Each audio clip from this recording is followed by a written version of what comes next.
35वां सर्ग।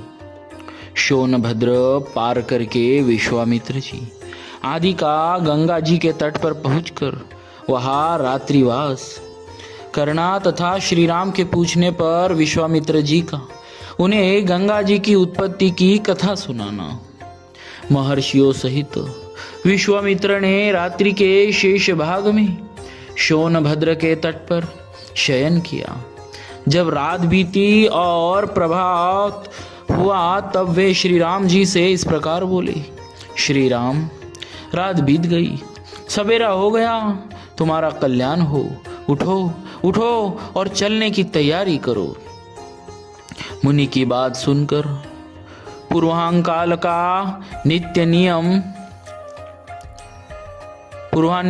नित्य नियम पूर्ण करके श्री राम चलने को तैयार हो गए और इस प्रकार बोले, ब्राह्मण, शुभ जल से परिपूर्ण तथा अपने तटों से सुशोभित होने वाला यह सोनभद्र तो अतः जान पड़ता है। हम लोग किस मार्ग से चलकर इसे पार करेंगे? श्री राम के ऐसा कहने पर विश्वामित्र जी बोले, जिस मार्ग से महर्षिगण सोनभद्र को पार करते हैं उसका मैंने पहले से ही निश्चय कर रखा है। वह मार्ग यह है।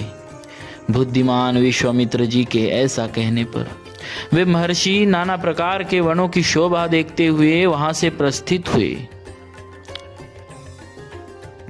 बहुत दूर का मार्ग तय कर लेने पर दोपहर होते होते उन सब लोगों ने मुनि जन सेवित सरिताओं में श्रेष्ठ गंगा जी के तट पर पहुंचकर उनका दर्शन किया।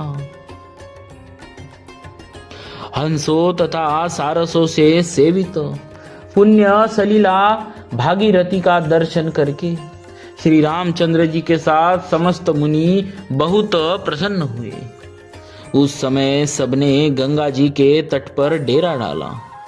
फिर विधिवत स्नान करके देवताओं और पितरों का तर्पण किया।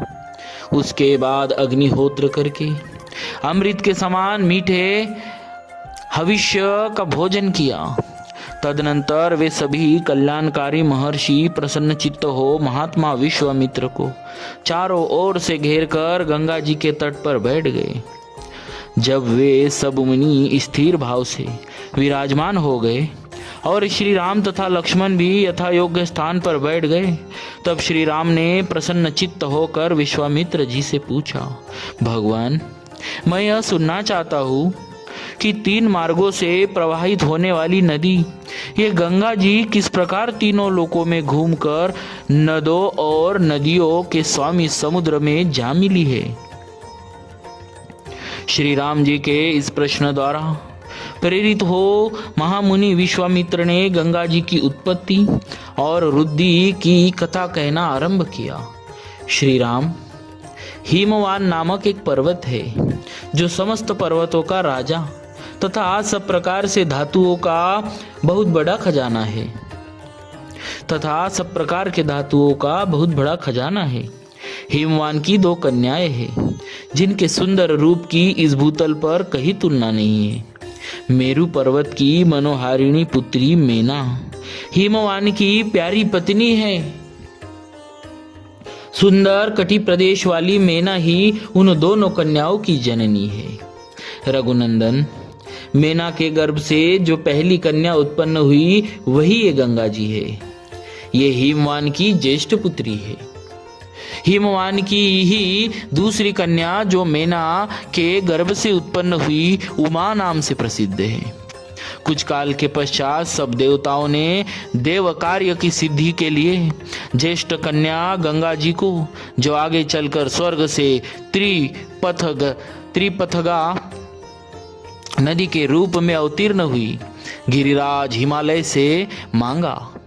हिमवान ने त्रिभुवन का हित करने की इच्छा से स्वच्छंद पथ पर विचरने वाली अपनी लोकपावनी पुत्री गंगा को धर्म पूर्वक उन्हें दे दिया।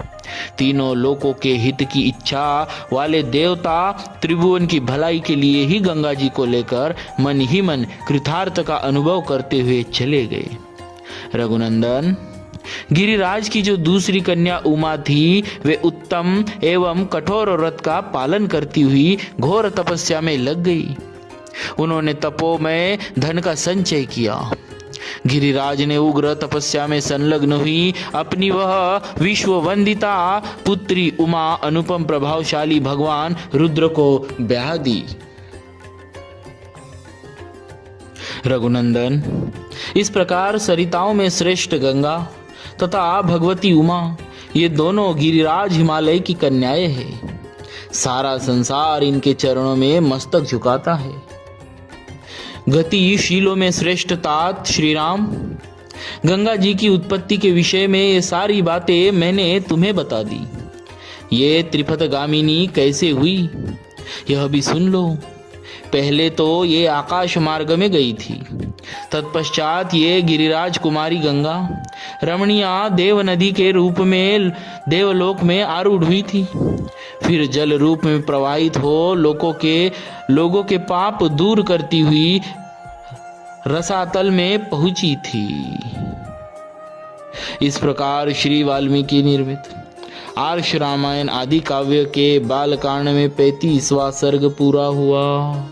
बोलिए श्री सीताराम जी महाराज की जय। भक्तवत्सल भगवान की जय।